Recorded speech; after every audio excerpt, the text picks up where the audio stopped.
Kembali di sesi terakhir, rakyat bersuara.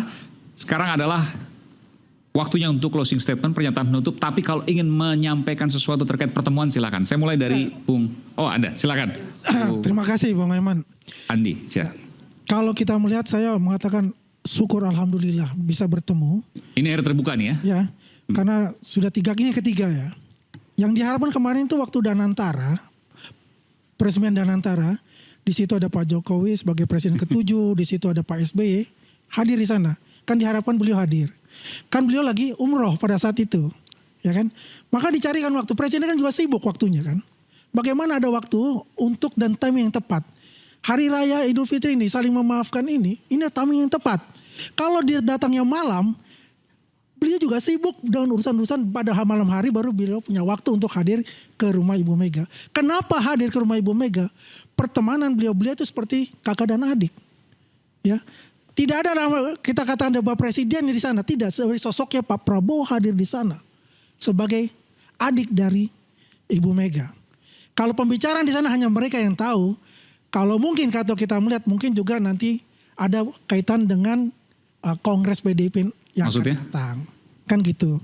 Ya artinya negara ini aman lah. Damai.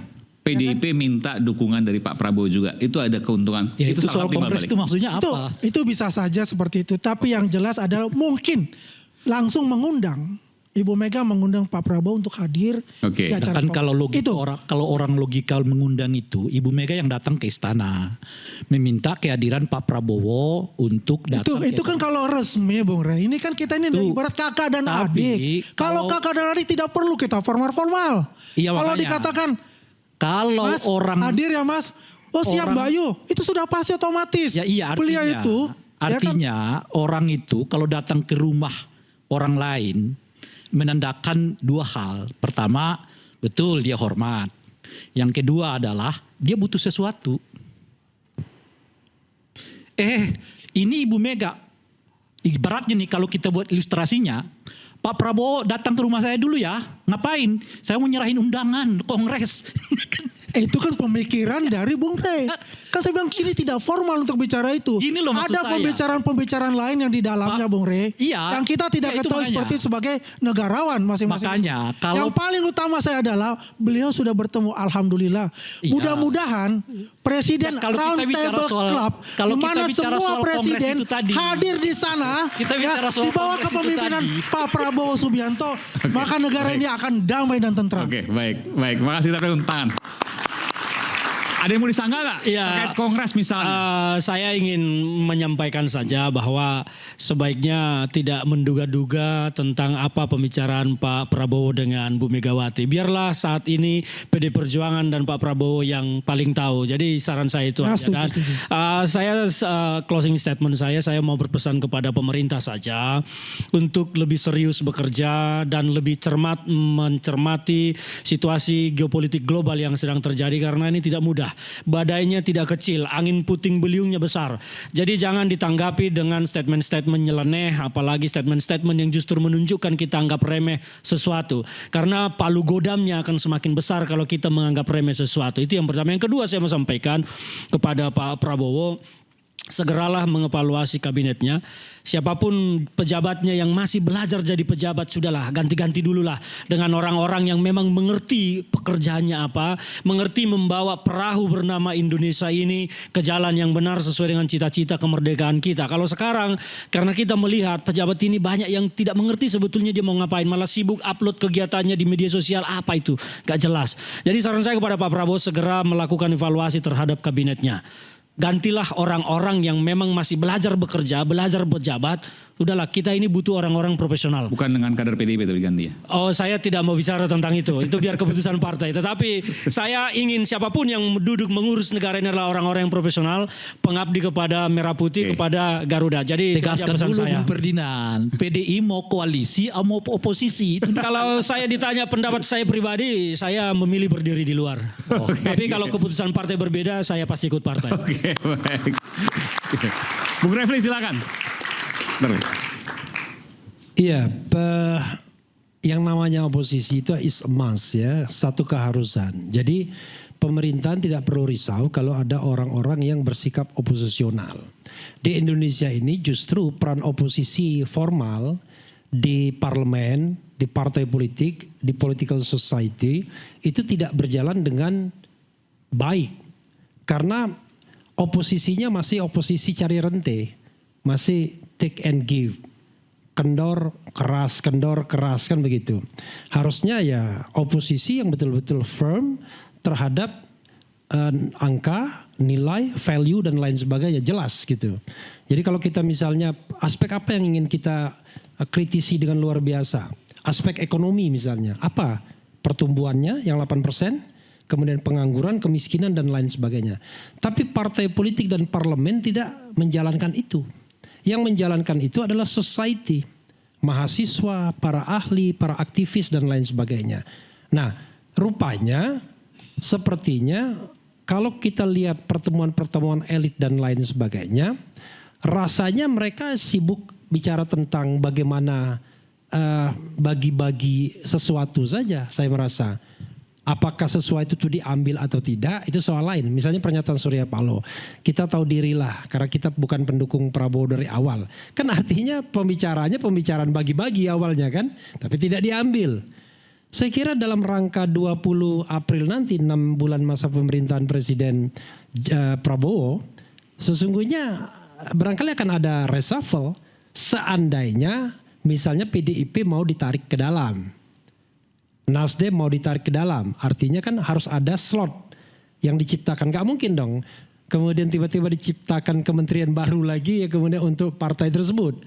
Yang terjadi pasti adalah beberapa menteri akan diganti. Bisa jadi dalam rangka itu juga.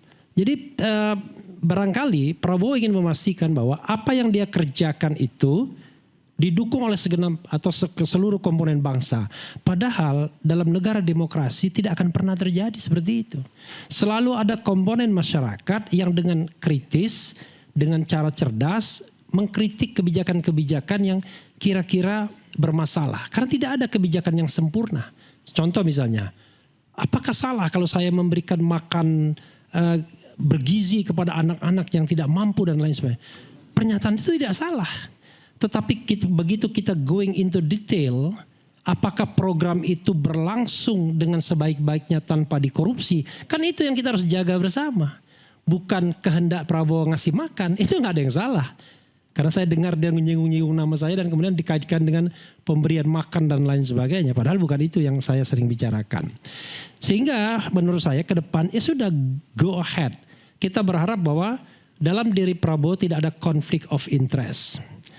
Sorry to say, saya mengatakan konflik of interest itu banyak sekali di Jokowi. Konflik of interest itu muncul di terakhir masa pemerintahannya SBY. Tapi kita berharap dia tidak punya konflik of interest. Kenapa? Pada masa akhir pemerintahan SBY sudah mulai membelokkan Demokrat tidak lagi sebagai partai Demokrat. Dulu Ferdinand di sana ya kalau nggak salah. Tetapi mulai partai keluarga, ya kan? Saya tidak bisa membayangkan kira-kira kapan AHY diganti. Mungkin sampai 20 tahun barangkali belum diganti juga. Bayangkan still young, masih muda, ya kan? Lalu Jokowi, dulu kita tahu Gibran tidak tertarik politik. Tapi begitu periode keduanya mulai. Tapi kan Demokrat beda. Bisnis dan lain tidak sebagainya. jadi presiden kan? Oh enggak dong. SBY balik lagi kan menyiapkan perahu itu kan ketika Anas Urbaningrum, ingat enggak? Iya, tapi kan pada masa akhir 2017 waktu I know, tetapi ingat Pilkada DKI. itu dia balik lagi kan? Politiknya. Iya, Okay. dia balik menyiapkan perahu itu. Itu kan pinternya dia. Perahu itu dia siapkan. Nah, kalau misalnya Prabowo kemudian menyiapkan Didit, menyiapkan the second term of office, menyiapkan siapapun, Saras dan lain sebagainya sebagai dinasti keluarga, maka kerusakan yang sama akan terjadi juga. Nah, saya berharap Prabowo menjadi pemimpin yang genuine, tidak berpikir pada periode kedua, tapi berpikir bagaimana mencetak prestasi sebanyak-banyaknya dan melakukan evaluasi dengan objektif terhadap pembantu-pembantunya. Dan yakinlah, jangan takut dengan Ray Rangkuti. Ray Rangkuti tidak akan pernah berbahaya. Apalagi Refli Harun. Kita ini cuma kritik doang. Nggak punya agenda politik. Saya udah mengatakan sampai 2029 saya tidak akan tertarik jabatan apapun dari pemerintahan ini. Selesai. Anda mau ngundang saya, mau ngapain? Paling cuma berdebat doang. Anda mau kasih saya offer apapun, tidak akan saya terima. Dan tidak mungkin saya terima begitu saya sudah publicly mengatakan seperti ini. Karena saya sengaja sebagai kontrol pribadi saya, jangan sampai kemudian ada gosip-gosip di bawah yang mengatakan, Refli mau negosiasi dan lain sebagainya. No way. 2029 saya tetap beroposisi. Amin. Oke, baik. Silakan Bung Smart. Nggak bisa disalahkan Bu Refli. Karena ada juga tokoh yang menyebut dan mengatakan isu terbuka nggak akan ikut tiba-tiba jadi pejabat juga ujung-ujungnya. Dan itu sering diundang oleh Bung Aiman. Oke. Babe Haikal kan, saya kan bukan kiai. Silakan. Ya, jadi ada beberapa poin di closing statement ini yang ingin saya sampaikan, bahwa pemerintahan Prabowo ya, dengan kepemimpinan Presiden Prabowo menyikapi berbagai dinamika ya, termasuk kebijakan Trump dan lain sebagainya, saya rasa sudah sangat cepat respon. Tergantung perspektifnya bagaimana, karena dia sudah melakukan konsolidasi ASEAN, mengirim utusan dan lain sebagainya, yang menurut kami itu adalah langkah cepat sebagai kepala negara. Bahwa memang ada hal yang belum terkomunikasi dengan baik, mungkin itu akan diperbaiki oleh pemerintahan ini. Bahwa memang ada langkah-langkah konkret yang dilakukan Pak Prabowo, itu harus diakui juga. Dia langsung ke Malaysia, bertemu dengan kepala negara Malaysia dan lain sebagainya. Ini kan juga bagian dari mengkonsolidasi dampak dari kebijakan Trump, dan yang juga mengantisipasi apa saja dampak negatif ke Republik. Nah, bicara soal tadi disampaikan soal para petani, saya responnya juga cukup baik. Baru beberapa hari lalu juga kan sudah mulai disiarkan, Pak Prabowo sampaikan kasus Bulog misalnya. Bulog itu seluruh direksinya diganti cuma karena petani tunggu. Karena Pak Prabowo minta dijemput itu. Gitu loh, gabah segala macam itu dijemput, yang memang udah petani-petani itu sudah panen. Direksi diganti karena soal itu. Jadi saya juga meyakini sekali soal tomat busuk itu juga sudah teratasi dengan baik. Bahwa memang juga ada juga misalnya ya, ada juga kewenangan kepala daerah, bupati dan lain sebagainya dalam mengatasi soal panen di daerah-daerah. Itu kan juga tidak bisa dipungkiri. Dan tidak sedikit loh kepala daerah yang dari partainya Bung Ferdinand, banyak juga termasuk di wilayah Jawa Barat gitu. Jadi saya rasa semua juga saat ini harus bahu-membahu. Bahwa ada lapangan pekerjaan hilang, akan datang juga lapangan pekerjaan lain. Misalnya aquaculture, soal budidaya perairan segala macam. Pak Prabowo juga sudah sampaikan bahwa akan ada puluhan ribu itu masuk tenaga kerja baru, misalnya kapal ikan yang akan dibangun dan lain sebagainya. Dan ini kan sesuatu yang perlu juga kita apresiasi, bahwa pemerintahan tidak berdiam diri, bahwa pemerintahan terus berbenah diri, bahwa ada hal yang kurang itu lumrah dalam pemerintahan, tapi bahwa ada hal yang perlu kita apresiasi dan kita dukung. Dan sudah saatnya jika bicara soal tema sekarang ini, Bung Aiman, Indonesia harus apa? Harus bersatu, persatuan kesatuan. Jadi kalau tanpa terkecuali, jadi kalau pertemuan antara Ibu Mega dan Pak Prabowo yang terjadi kemarin malam ya, kalau tidak salah, itu kan juga bagian dari simbol persatuan kesatuan. Mudah-mudahan Bung Ferdinand, Bung Refli dan lain-lain juga bisa bersatu padu dengan posisinya masing-masing. Saya rasa nggak ada masalah. Baik, terima kasih Bung Smart. Pak Amir Hamzah, silakan 2 menit ya, maksimal. Saya kira penyelenggaraan pemerintahan negara kita ini kan syarat dengan peluang, tapi juga penuh dengan tantangan. Untuk memanfaatkan peluang, kita perlu kemampuan dan kekuatan. Untuk menghadapi tantangan, kita juga perlu kemampuan dan kekuatan.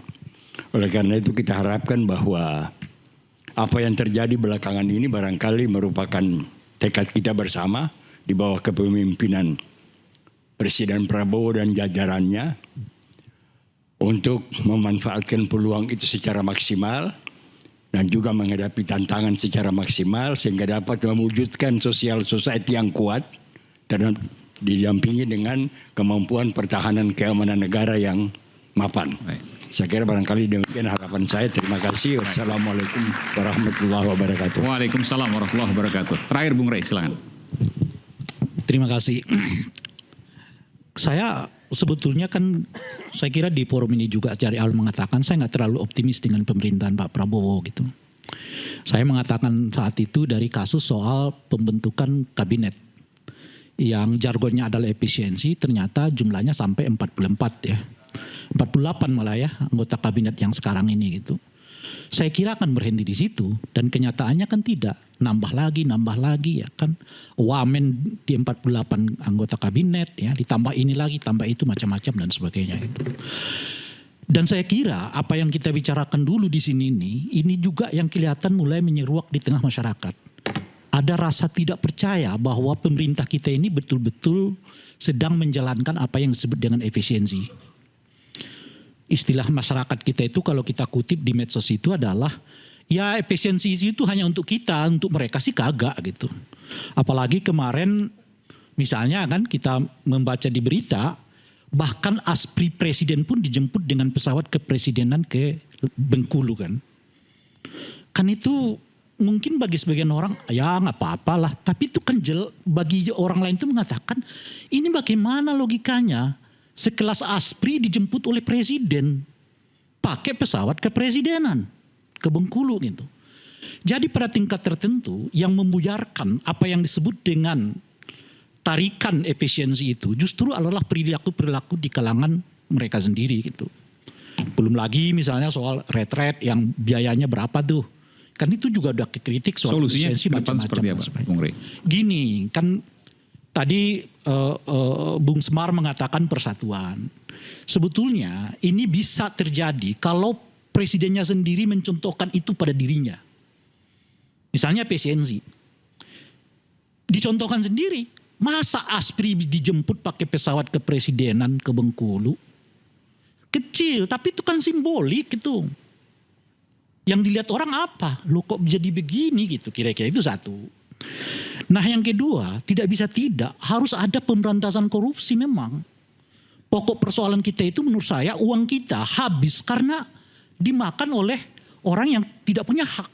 Dalam hal ini tentu koruptor kan. Sayangnya KPK kita ini bekerja keluar bukan ke dalam. Padahal semestinya yang harus dilakukan oleh KPK itu adalah bagaimana ia membentengi orang yang sedang berkuasa agar tidak menggunakan kewenangan dan kekuasaan pada dirinya untuk menggarong uang rakyat. Lah ini kan KPK kerjanya apa? KPK yang dulu 6 bulan 7 bulan udah ada loh menteri yang mereka cokok tuh. Ini apa? Konferensi pers ukuran 2 miliar 3 miliar. Jadi kalau KPK nggak bisa dioptimalkan oleh Pak Prabowo, sementara KPK ini sekarang sudah bagian dari pemerintah eksekutif, jangan kita berharap akan ada pertumbuhan ekonomi yang signifikan. Yang ada sekarang seperti yang kita lihat itu tadi kan, kalau keluar ke oposisi kencang, kalau ke dalam KPK seperti tutup mata. Dan perlu tindakan-tindakan yang juga tegas. Kasus bambu itu, pagar bambu, sudah tepat dong. Tapi mosok ya hanya sampai di kepala desa? Kan gak masuk akal kita. Buat apa kepala desa dan seberani apa kepala desa kok bisa mensertifikasi laut? Kalau tidak ada sesuatu yang bayangan kita kan. Yang lebih besar kekuasaannya di belakang kepala desa itu. Nah yang ketiga tentu saja adalah apa yang disebut oleh Pak Amir tadi itu.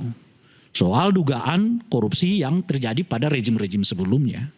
Yang harus juga dituntaskan oleh KPK kita yang sekarang. Nah yang ketiga berhubungan dengan soal penegakan hukum itu. Saya dari awal mengatakan Pak Prabowo tolong diganti Pak Sigit. Kenapa? Karena polisi kita ini mohon maaf. Yang dibaca oleh publik kita itu hari demi hari yang negatifnya. Dan makin kesini kelihatan respek publik terhadap kepolisian kita juga makin menurun. Enggak lah, kalau itu kan bisa dibantah. Bahwa kepuasan publik terhadap Polri cukup tinggi, Rey. Cukup tinggi. Jangan kau menafikan juga. Oleh karena itu. Bahwa setiap Kapolri itu selalu ada persoalan-persoalan yang terjadi. Itu macam-macam. Enggak zaman sekarang aja sebenarnya. Oke. Jadi, kan tadi Anda menyebutkan bahwa setiap Kapolri ada masalah. Ya, iya Pak, Oke. kan ada aja persoalan-persoalan yang hadir. Iya, makanya. Nah, persoalannya bahwa di era sekarang jauh lebih cepat penanganan. Kasus Sambo dan lain sebagainya. Bahwa satu-satunya Kapolri itu yang bikin lomba mural mengkritik Polri.